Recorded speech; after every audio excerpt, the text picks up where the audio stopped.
Last class में basically क्या देखा था, वीआई कैरेक्टरिस्टिक्स ऑफ डायोड। उसमें डायोड के कंक्लूजन्स बताए थे और डायोड के एप्लीकेशंस बताए थे, है ना। There are 3 application, rectifier, Zener diode and photoelectric junction devices. तो आज डिस्कस करते हैं रेक्टिफायर। तो हेडिंग डालो, डायोड एज ए रेक्टिफायर। तो रेक्टिफायर अब है कि डायोड तो मैंने कल समझा दिया था। अब बोलेंगे सर रेक्टिफायर का मतलब क्या होता है, what is the meaning of rectifier. तो रेक्टिफायर बेसिकली क्या होता है, convert bidirectional signal into unidirectional signal. Unidirectional signal मतलब बाय डायरेक्शनल सिग्नल जो है वो यूनिडायरेक्शनल सिग्नल में कन्वर्ट करने का काम रेक्टिफायर करता है। मतलब सिग्नल अगर बहुत सारे डायरेक्शंस में जा रहा हो और उसमें रेक्टिफायर लगा दो तो उसको कलेक्ट करके सिग्नल को एक डायरेक्शंस में भेजने का काम करेगा। अब आपके रेक्टिफायर जो होते हैं, there are 2 types of rectifier, half wave rectifier and full wave rectifier. तो फर्स्ट डिस्कस करते हैं हाफ वेव रेक्टिफायर। तो पहले मैं इसका डायग्राम बना देता हूं फिर डिस्कस करते हैं। तो ये डायग्राम जो है आपका हाफ वेव रेक्टिफायर का है। फिर बीच में जो मैंने डैश डैश लगा, दिस इज द ट्रांसफॉर्मर। ये आपका हो गया प्राइमरी कॉइल और ये हो गया आपका सेकेंडरी कॉइल, जो कि अल्टरनेटिंग करंट में अपन ने ट्रांसफॉर्मर डिस्कस किए थे। दिस ऊपर क्या लगा, this is the A point, B point, ये आपका डायोड लगा हुआ है। दिस इज द, ये आपका डायोड हो गया, पॉजिटिव नेगेटिव, और ये आपका रेजिस्टेंस हो गया। तो हाफ वेव रेक्टिफायर में अगर मैं इसमें इनपुट दूं तो बेसिकली इनपुट हो जाएगा आपका दिस, इनपुट हो गया this, this is the input, ये इनपुट हो गया। तो इनपुट देने के बाद ये डायोड्स है और रेजिस्टेंस है, इससे जो अपने को बेसिकली जो आउटपुट आपको मिलना है, आउटपुट कुछ इस तरीके से का मिलेगा। ये आपका पॉजिटिव्स है, तो पॉजिटिव्स के लिए आउटपुट दिस। नेक्स्ट है आपका निगेटिव्स, ये कंटिन्यूअस लाइन। फिर पॉजिटिव के लिए फिर से, फिर निगेटिव्स के लिए फिर से, फिर आपका दिस। तो इस तरीके से ये आपका इनपुट का डायग्राम है एंड दिस इज ये आउटपुट का। तो अगर मैं ए पॉइंट है, ए बी पॉइंट है, अगर मैं इनपुट पॉजिटिव साइकिल की बात करूं, this is the positive, A negative, positive, negative. अगर मैं इनपुट पॉजिटिव साइकिल की बात करूं तो इनपुट पॉजिटिव साइकिल में क्या होगा कि वोल्टेज ए जो है, ए पर जो वोल्टेज होगा, क्योंकि डायोड के पॉजिटिव से कनेक्ट है, तो वोल्टेज ए इज पॉजिटिव, तो वोल्टेज ए पॉजिटिव हो जाएगा। एंड डायोड इज, डायोड कैसा वर्क करेगा, as a forward wise work करेगा, जो कि मैंने कल आपको डिस्कस किए थे। फॉरवर्ड वाइज क्या होता है, बैकवर्ड वाइज क्या होता है। तो डायोड क्या वर्क करेगा, दिस इज द डायोड। तो diode as a forward wise work करेगा and these are the conduct current, माने करंट पास होना शुरू हो जाएगा। अब अगर मैं निगेटिव साइकिल की बात करूं, इनपुट में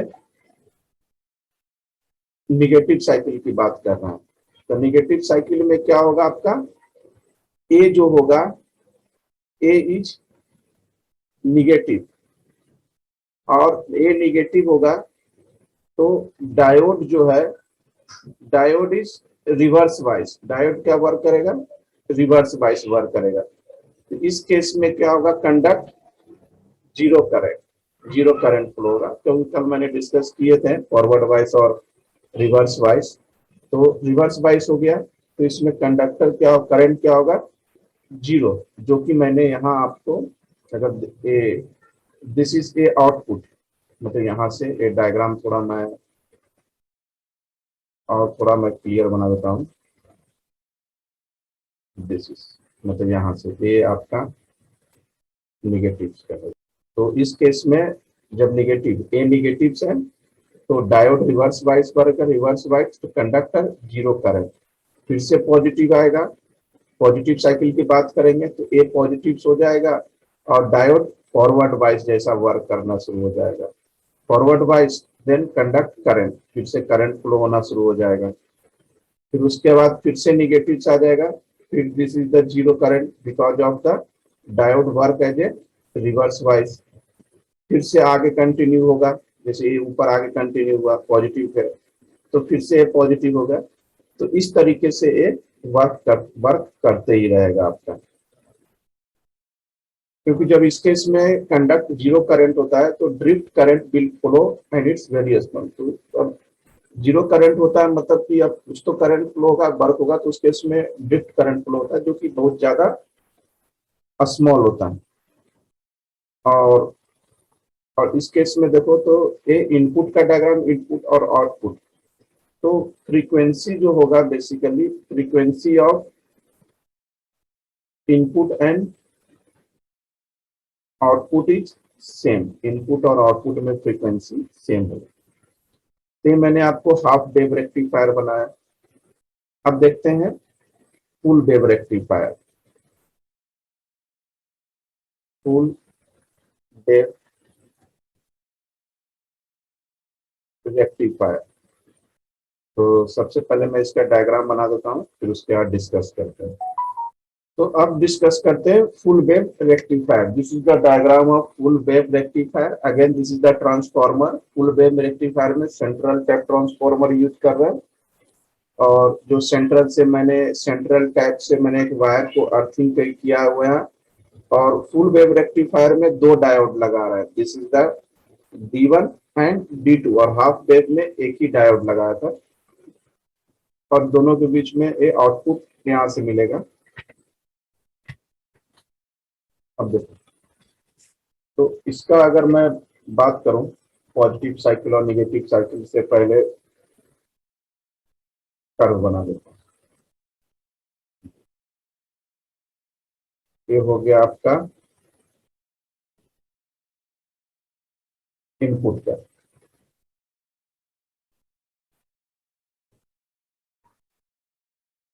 इसमें इनपुट का दो डायग्राम बनेंगे, एक तो वेव फॉर्म ए के लिए बनेगा और एक आपका बी के लिए बनेगा। यह है आपका फर्स्ट डायग्राम जो है वेव फॉर्म ए का है, सेकंड डायग्राम जो है वेव फॉर्म बी का है, मतलब वो इनपुट की बात कर रहे हैं। अब इसका अगर मैं डायग्राम आउटपुट का बनाता हूँ, तो आउटपुट डायग्राम के लिए output wave form across R L, जहाँ से अपने को आउटपुट मिलता है, इसको पहले एक्सप्लेन कर लेते हैं फिर आउटपुट का बनाते हैं। अब जैसे ये आपका positive negative, positive negative, negative positive, negative positive. तो सबसे पहले पॉजिटिव साइकिल की बात कर रहे हैं। ड्यूरिंग पॉजिटिव साइकिल, तो पॉजिटिव साइकिल में क्या मानते हैं, voltage A is positive and voltage B is negative. क्योंकि ए पॉजिटिव होगा तो ऑब्वियसली बी निगेटिव तो होगा ही होगा। ए को पॉजिटिव मानते हैं, बी को निगेटिव मानते हैं। तो ए को पॉजिटिव मानोगे तो D1 डायोड फर्स्ट जो है as a forward wise work करेगा, और जब बी को निगेटिव मानोगे मतलब डायोड सेकंड जो होगा वो रिवर्स वाइज करेगा। तो फॉरवर्ड बायस है तो इससे करंट फ्लो होगा, इससे करंट फ्लो नहीं होगा।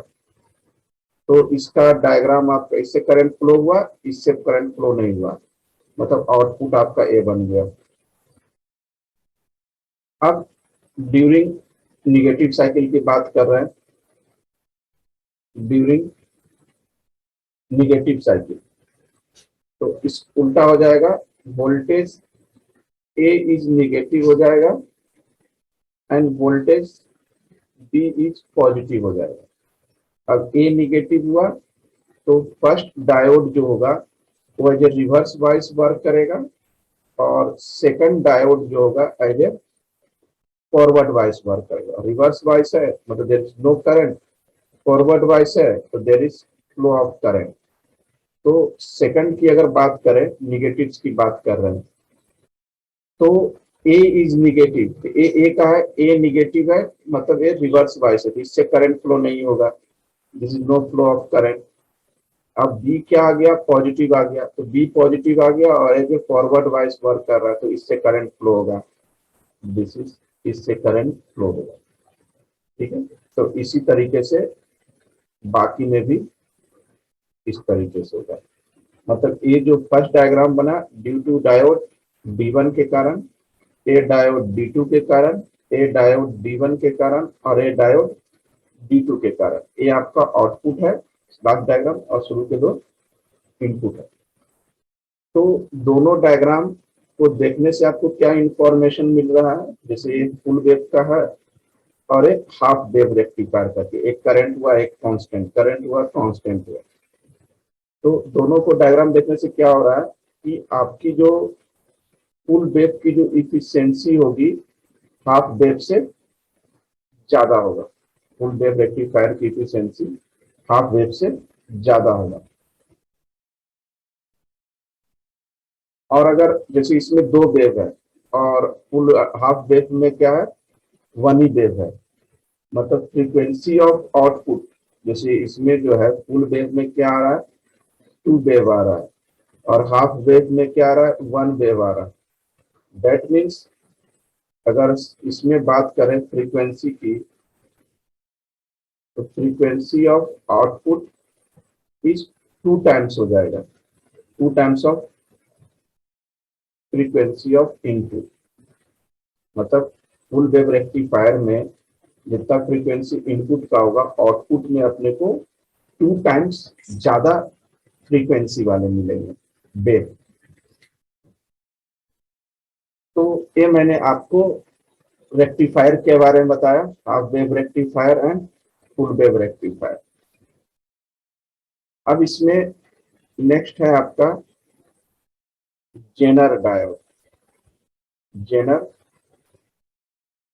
डायोड, तो जेनर डायोड का बेसिकली डायग्राम जो मैंने कल वीआई कैरेक्टरिस्टिक्स में बताया था, जेनर डायोड कुछ इस तरीके से होता है। अगर मैं इसको डायग्राम के थ्रू बनाऊं तो आपको प्रैक्टिकल्स में जो नोटेशंस मिलेंगे कुछ इस तरीके से नोटेशंस मिलेंगे।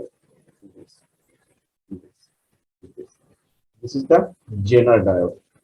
अब बोलो सर जेनर डायोड का यूज क्या होता है, इसका यूज जो करते हैं, use as a voltage regulator, voltage regulator, voltage को कम या ज्यादा करने के लिए ये अपन जेनर डायोड यूज करते हैं। और क्या लिख सकते हैं इसे, special purpose semiconductor, special purpose semiconductor एक डायोड होता है। और ऑपरेट किस पर होता है, जैसे मैंने वीआई कैरेक्टरिस्टिक बताया था, रिवर्स बायस की तरफ। तो this is operate under reverse bias in the breakdown region. Breakdown region क्या होता है, कल मैंने लास्ट क्लास में बताया था, breakdown region VI characteristics वाले पार्ट्स में।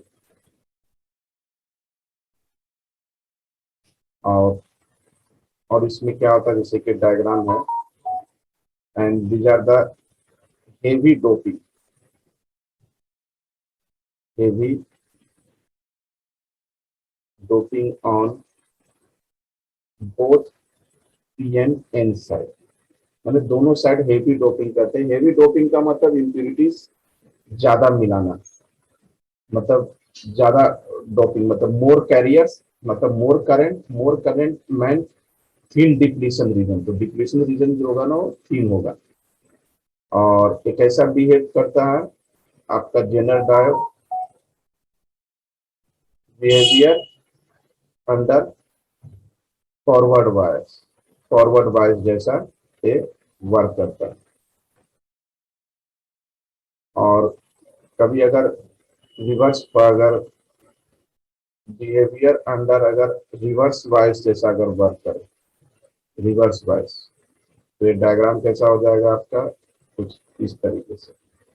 और फॉरवर्ड बायस में अगर आपको याद हो तो मैंने दिस इज ए बताया था diagram, this is V Z, this is zener voltage. यहाँ जो जहां से डिक्रीज होना शुरू हुआ, this is zener voltage in case of forward bias. अगर मैं इसका जेनर डायोड का अगर मैं वी आई करेक्टरिस्टिक्स बनाऊं तो कुछ इस तरीके से जेनर डायोड का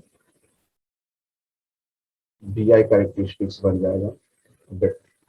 एक्स एक्सिस पे वोल्टेज बता दिया और वाई एक्सिस पे आपका करंट है, ऊपर मिली एम्पियर और नीचे करंट है माइक्रो एम्पियर। तो जेनर डायोड का वी आई करेक्टरिस्टिक्स अगर बनाते हैं तो कुछ इस तरीके से इसका डायग्राम बनेगा। ये हो गया आपका forward bias and this is the reverse bias और this is the zener voltage. ये आपका जेनर डायोड का वी आई कैरेक्टरिस्टिक्स है।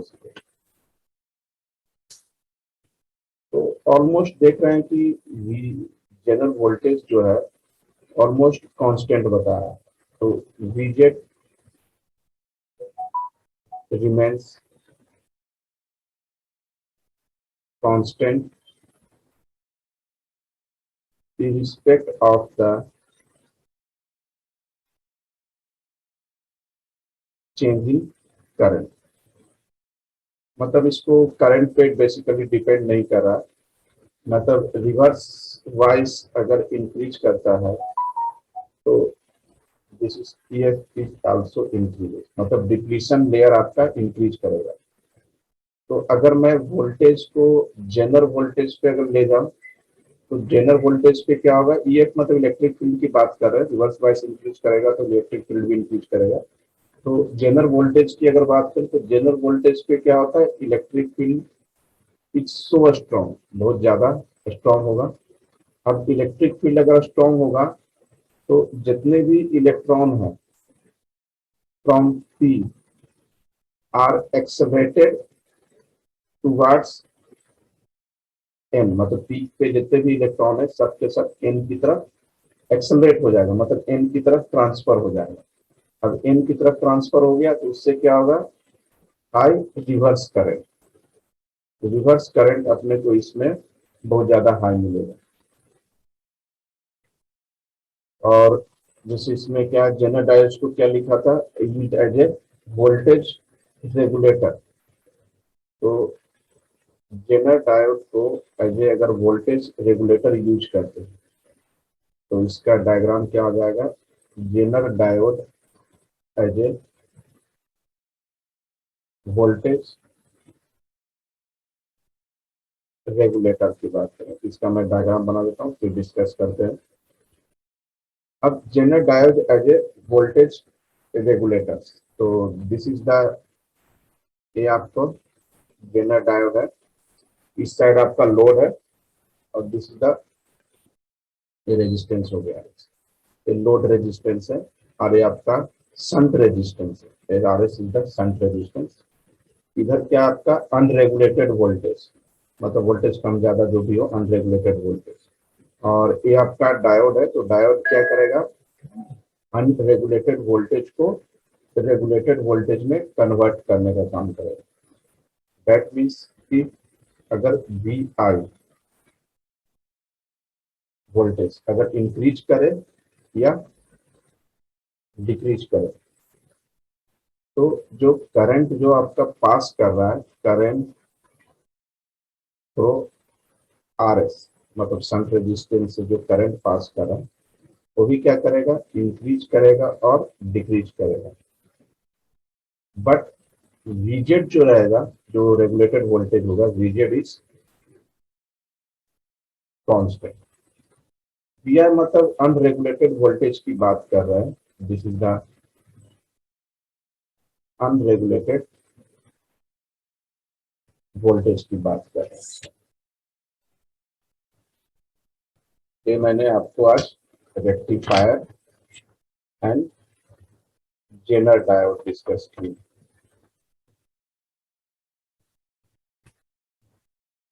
अब इसमें एक और डिस्कस कर लेते हैं, फोटो डायोड। देखो, अब इसमें डिस्कस करते हैं फोटो डायोड। तो फोटो डायोड बेसिकली क्या होता है, device which detect optical signal, है ना। मैंने वैसा डिवाइस है जो कि ऑप्टिकल सिग्नल को डिटेक्ट कर, device which detect optical signal, optical signal को डिटेक्ट करने का काम में आता है। And this is the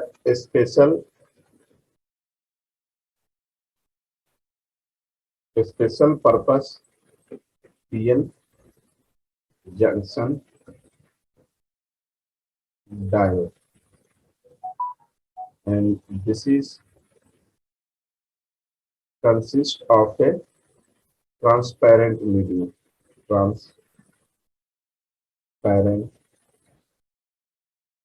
window to allow light to fall on it। मतलब इस पे ट्रांसपेरेंट विंडो यूज करते हैं। अगर मैं इसको आपको डायग्राम के थ्रू मैं समझाऊं, इसको इस तरह का डायग्राम रहेगा। तो ये जो हो गया आपका,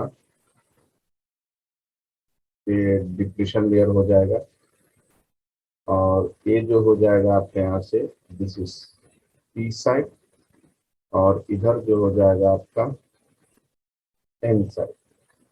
और यहाँ पर क्या होगा, ये डिप्लीशन लेयर पे this is a photon strike करेगा, this is h nu photon window type. जैसे इसमें मैंने लिखवाया था ना, consist of transparent window to allow light to fall. तो इस पे लाइट, सनलाइट इस पे फॉल करवाए, पी साइड पेन साइड।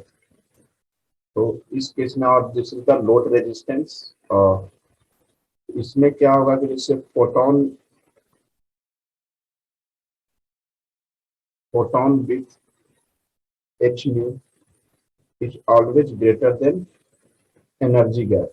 अब एनर्जी गैप क्या होता है, वो मैंने अगर याद हो तो सेमीकंडक्टर्स ने बताया था कि सेमीकंडक्टर की एनर्जी गैप इससे ज़्यादा हो, कंडक्शन बैंड और वैलेंस बैंड के बीच एनर्जी गैप ज़्यादा हो, तो दैट इज कॉल्ड सेमीकंडक्टर्स। तो एनर्जी गैप जो होता है उससे अगर फोटोन विथ एच न्यू, अगर जो लाइट जो फॉल हो रहा है उसकी फ्रीक्वेंसी ज़्यादा है, उस केस में क्या होगा, अगर ज़्यादा होगा तो इलेक्ट्रॉन एंड होल पेयर, जो पी साइड और एन साइड के बीच में इलेक्ट्रॉन और होल पेयर जो बनेगा, that will generate near depletion region, near depletion region के आसपास क्या होगा, आपका इलेक्ट्रॉन और होल पेयर पूरा का पूरा इकट्ठा हो जाएगा। अब इलेक्ट्रॉन और होल पेयर इकट्ठा हो जाएगा, उससे क्या होगा कि due to electric field, electron जो होगा आप किधर की तरफ मूव करेगा, electron will move towards N side and hole towards P side. Hole जो है पी साइड की तरफ मूव करेगा। इससे क्या होगा, आपका ईएमएफ इंक्रीज होगा, इलेक्ट्रोमोटिव फोर्स इंक्रीज होगा।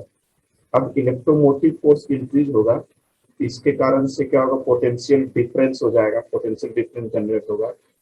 तो due to potential difference at and, potential में डिफरेंस हुआ, तो इस पोटेंशियल डिफरेंस के कारण जो एंड पे जो पोटेंशियल डिफरेंस होगा, डिप्लेशन लेयर्स, दिस इज, इससे क्या होगा, फोटो वोल्टेज जनरेट होगा, फोटो वोल्टेज जनरेट। अब फोटो वोल्टेज जनरेट होगा तो इस कारण से फोटो करंट विल फ्लो, तो फोटो करंट फ्लो होना शुरू हो जाएगा। अब अगर मैं फोटो डायोड का, अगर मैं वी आई कैरेक्टरिस्टिक्स बनाता हूँ, तो वी आई कैरेक्टरिस्टिक ऑफ ए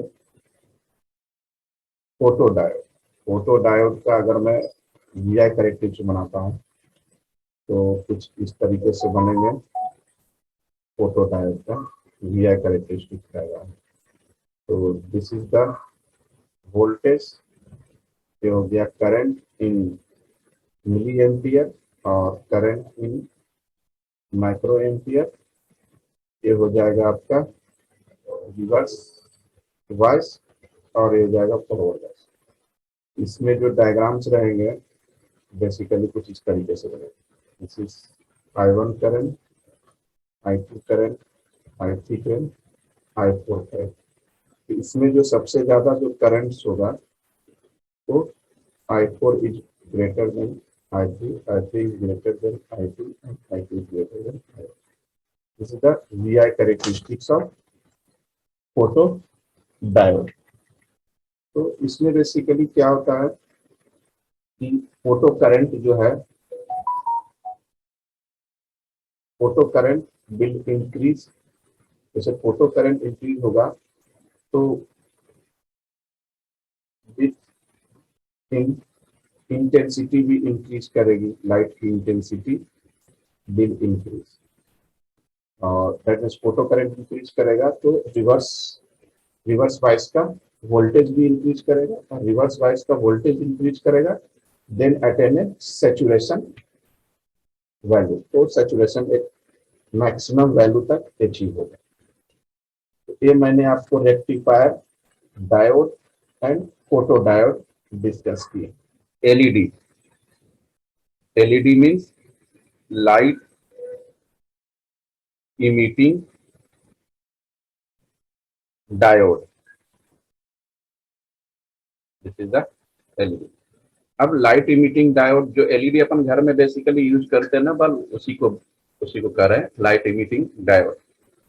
तो एलईडी का वर्क क्या रहता है, convert electrical energy into light energy, electrical energy into light. तो एलईडी बेसिकली इलेक्ट्रिकल एनर्जी को लाइट में कन्वर्ट करने का काम रहता है, और this is the heavily doped, heavily doped PN junction diode. तो इसमें जो सर्किट लगे हुए रहते हैं वो पीएन जंक्शन डायोड रहते हैं। और हेवली डोप्ड का मतलब, अब डोपिंग मैंने बताया था टू मिक्सिंग द इम्प्यूरिटीज, तो बहुत ज्यादा अमाउंट में इसमें इम्प्यूरिटीज मिक्सअप रहते हैं ताकि इसकी रेसिस्टिविटी इंक्रीज हो सके। और एक इस पे वर्क करता है, operates under forward wise, under forward wise, forward wise पे ये बेसिकली वर्क करता है। और फॉरवर्ड वाइज में बेसिकली क्या होता है, इलेक्ट्रॉन जो होते हैं वो एन से पी की तरफ ट्रांसफर होगा, और होल जो है वो पी से एन की तरफ ट्रांसफर होगा। दैट मीन्स अगर मैं इसको डायग्राम के थ्रू अगर मैं समझाना चाहूँ एलईडी को, ये डायग्राम बना लेते हैं। ये आपका हो गया पी, ये हो गया एन, यहाँ पर हो गया निगेटिव चार्जेस, और दिस इज बैरियर पे यहाँ हो गया आपका पॉजिटिव चार्जेस। तो प्रोटॉन, अब यहाँ से क्या होगा कि N से इलेक्ट्रॉन का ड्रिफ्टिंग इस साइड होगा और P से होल का ड्रिफ्टिंग इस साइड होगा। तो इस कारण से क्या होगा बेसिकली आपका कि इस वाले पोर्शंस पे जो होगा वो इलेक्ट्रॉन आ जाएगा। This this this is the minority charge carrier. इसको क्या बोलोगे आप? Minority charge carrier. और इस साइड जो आ जाएगा आपका वो होल आ जाएगा। तो माइनॉरिटी चार्ज कैरियर मतलब इधर माइनॉरिटी चार्ज कैरियर, इधर मेजॉरिटी चार्ज कैरियर। तो minority charge carrier and majority charge carrier, majority charge carrier दोनों मिक्सअप होके क्या होगा बेसिकली एनर्जी रिलीज होगा। और एनर्जी किस फॉर्म में रिलीज होगा? फोटोन के फॉर्म में रिलीज होगा। Energy will release in the form photon. तो फोटोन के फॉर्म में एनर्जी रिलीज होगा। एंड दोनों को recombination occurs between injected minimum carrier and majority carrier. Energy release हुआ फोटोन के फॉर्म में। अगर इसकी मैं डायग्राम बनाऊं आपको वीआई कैरेक्टरिस्टिक्स का एलईडी का, तो कुछ इस तरह के का आपका डायग्राम बेसिकली बनेगा। ये हो गया आपका एलईडी का।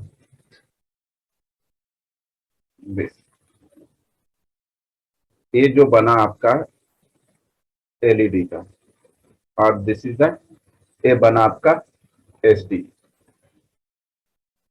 तो इसमें बेसिकली क्या होगा कि photon is much less than energy gap. Energy gap से फोटोन हो जाए लेस देन इक्वल टू, इससे क्या निकलेगा आपका light energy, emit light energy. अब इसके एडवांटेज क्या क्या हो सकते हैं एलईडी का? एलईडी का एडवांटेज क्या होगा? पहला एडवांटेज लेस पावर कंजम्पशन, इसमें पावर कंजम्पशन लेस होते हैं। फिर लो ऑपरेटिंग वोल्टेज, लो ऑपरेटिंग वोल्टेज, ऑपरेटिंग वोल्टेज भी लो होता है। फिर इसमें क्या कर सकते हैं fast on off switching capability, switching capability on off switching capability भी इसमें एलईडी में बहुत ज्यादा फास्ट होता है। फिर इसकी एलईडी की लाइफ भी ज्यादा होते हैं, long life. And next one is the emitted light is nearly monochromatic, monochromatic. तो लाइट जो इमिट होता है ना वो मोनोक्रोमेटिक रहता है। इसके कुछ एडवांटेजेस है आपके एलईडी के कि less power consumption, less operating voltage, fast of on switching, long life होता है। इमिटेड लाइट जो होते हैं वो आपका मोनोक्रोमेटिक लाइट होता है। अब इसमें नेक्स्ट टॉपिक से आपका सोलर सेल। सोलर सेल, तो सोलर सेल नाम ही है, आपने सुना भी होगा। सोलर एनर्जी को इलेक्ट्रिकल एनर्जी में कन्वर्ट करता है। सोलर सेल का काम क्या रहता है? सोलर एनर्जी को आपको इलेक्ट्रिकल एनर्जी में कन्वर्ट करता है। और इसमें भी आपका सिस्टम क्या होता है? पीएन जंक्शन जैसा ही होता है, पीएन जंक्शन। तो इसमें पीएन जंक्शन का काम क्या रहता है? इसमें सोलर सेल में बेसिकली पीएन जंक्शन क्या करता है? ईएमएफ जनरेट करता है।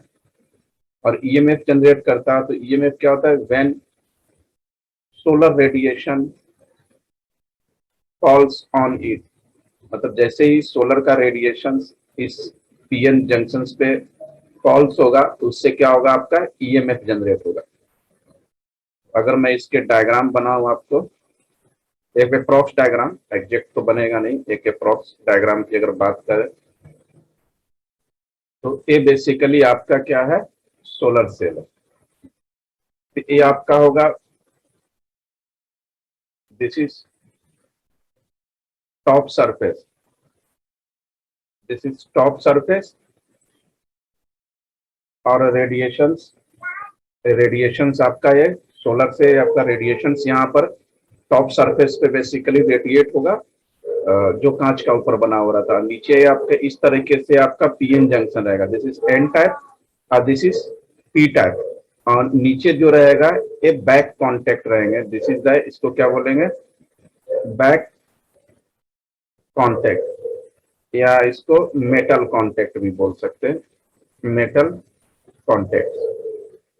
और ऊपर भी आपका मेटल कांटेक्ट। तो जैसे ही आपका, जैसे ये आपका, ये आपका एन टाइप हुआ, ये आपका पी टाइप हुआ, और यहाँ हुआ आपका मेटल, मेटल सरफेस, और यहाँ भी आपका मेटल हो गया, मतलब पी से भी मेटल कांटेक्ट में और एन से भी मेटल कांटेक्ट में। तो जैसे ही सोलर रेडिएशंस इस मेटल पे फोकस हुआ तो इसी के कारण क्या होगा, यहाँ पर निगेटिव चार्ज जनरेट होगा।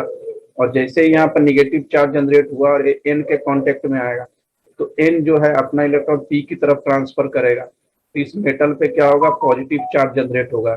तो इसको ही बोलते हैं आप photo voltage, this is called photo voltage. और जैसे वोल्टेज जनरेट हुआ तो इससे आपका इलेक्ट्रिसिटी जनरेट हो जाएगा। और इसमें जो ये जो फोटॉन्स आ रहा है, सोलर रेडिएशन जो इस पे फॉल्स हो रहे हैं, this is the H new frequency. तो इसमें generation of electron hole pair जो जनरेशन हो रहे हैं एच न्यू, इसकी जो लाइट रहेगी वो एनर्जी गैप से ज्यादा होगा। एनर्जी गैप जो अब मैंने कंडक्शन बैंड और वैलेंस बैंड जो पढ़ाया था उसके बीच की जो एनर्जी गैप होगी और जो रेडिएशन रेडिएट हो रहा है फोटोन, उसकी एनर्जी गैप ज्यादा होगी। तो जिसके कारण से क्या होगा, इलेक्ट्रॉन्स और होल्स में सेपरेशन होगा। अब इस इलेक्ट्रॉन्स एंड होल में सेपरेशन के कारण क्या होगा, जंक्शंस पे इलेक्ट्रिक फील्ड जनरेट होगा।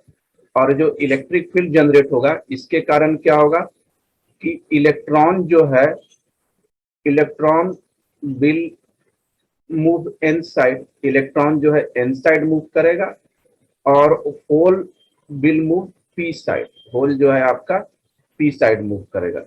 तो ये क्या होगा, collection of electron on hole. तो इलेक्ट्रॉन और होल क्या होगा, एक जगह कलेक्ट हो जाएगा। तो इलेक्ट्रॉन बेसिकली कहाँ कलेक्ट होगा, आपका फ्रंट कॉन्टेक्ट पे, और होल जो कलेक्ट होगा वो बैक कॉन्टेक्ट पे। अब चूंकि फ्रंट कॉन्टेक्ट पे इलेक्ट्रॉन कलेक्ट हो रहा है, अब बैक पे whole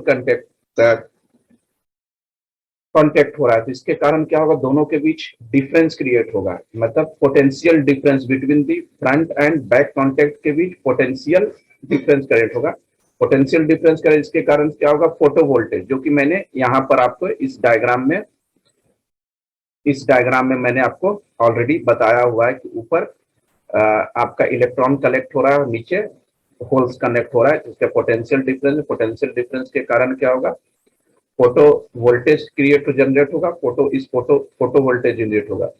and if external loaded are connected to and then photo current. अब एक्सटर्नल लोड जो भी आप इससे आप इलेक्ट्रिसिटी जलाना चाहते हो, यूज में लाना चाहते हो, उसको आप कनेक्ट कर दो टू एंड, दोनों एंड से, माने अपवर्ड भी और फ्रंट भी और बैक दोनों एंड से कनेक्ट कर दो, जिससे कि आपका करंट फ्लो होना शुरू हो जाएगा। अब इसकी अगर मैं वीआई कैरेक्टरिस्टिक्स की बात करूं, वीआई कैरेक्टरिस्टिक्स अगर मैं बनाऊं डायग्राम इसका, तो basically a this is I, this is V. तो इसका डायग्राम बेसिकली ये हो गया वीआई कैरेक्टरिस्टिक आपका सोलर सेल का। This is I S C और this is V O C. OC मतलब क्या होता है? ओपन सर्किट वोल्टेज, और ये होता है शॉर्ट सर्किट वोल्टेज। ओसी को क्या बोलोगे आप? Open circuit voltage. और आईएससी को क्या बोलेंगे? Short circuit voltage. अब है कि सोलर सेल बनाने के लिए कौन सा मटेरियल यूज करते हैं? Which material is suitable to make solar cell बनाने के लिए? तो आपको वैसा मटेरियल चाहिए सोलर बनाने के लिए जिसकी ऑप्टिकल एब्जॉर्प्शन ज्यादा हो, हाई ऑप्टिकल एब्जॉर्प्शन वाले मटेरियल चाहिए। फिर इसका जो बैंड गैप होना चाहिए अप्रॉक्स 1 से लेकर 1.8 इलेक्ट्रोवोल्ट तक होना चाहिए। फिर वैसे मटेरियल जो इलेक्ट्रिकली कंडक्टिविटी हो, इलेक्ट्रिकल कंडक्टिविटी, और कॉस्ट भी मैटर करना चाहिए, कॉस्ट ज्यादा नहीं होना चाहिए। तो मटेरियल्स में ये सब चीज हो तो मटेरियल आपके सोलर सेल के लिए बहुत ज्यादा सुटेबल होगा। ये हो गया आपका ए पार्ट कंप्लीट।